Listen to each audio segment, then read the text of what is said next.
सुत्केरीलाई माछा खुवाउनको लागि म अहिले खोलामा आइपुगेको छु। यो चाहिँ चक्री खोला हो। खास गरी कतिपय साथीहरूले चाहिँ सुत्केरी भएको बेलामा चाहिँ माछा खानु हुँदैन भन्नुहुन्छ भने कतिले चाहिँ माछा खानु पर्छ भन्नुहुन्छ। त्यो चाहिँ तपाईँले कमेन्ट गर्नुहोला। तपाईँको कमेन्टको आधारमा चाहिँ माछा खुवाउँछु या खुवाउँदिनँ त्यो पनि देखाउने छु। सँगै हामीले चाहिँ माछा कति मार्यौँ त्यो पनि देखाउने छु। है त साथीहरू, चाहिँ सुरु गरौँ है त।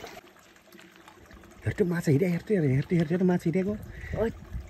ओ माई गॉड, यिनी मार्ने हो तेरे माटुक्ने। ओहो हेर्न लाग्यो एउटा झुलमा गयो, झुलमा झुलमा झुलमा।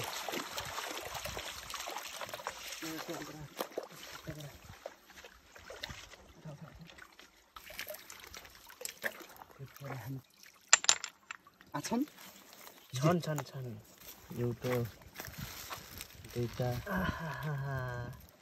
तीनटा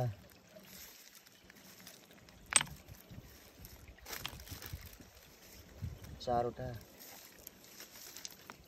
छवटा। खै गङ्गटा नै आएछ।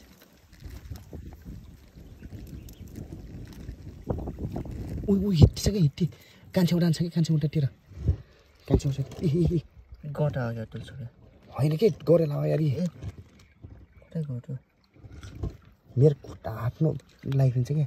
अझ छ खै स्वाट्टै फालौँ त ट्रेनिङ गराएछ।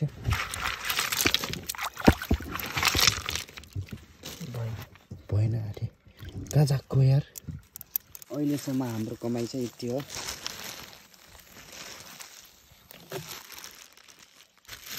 गङ्गडामा देखेछ होला।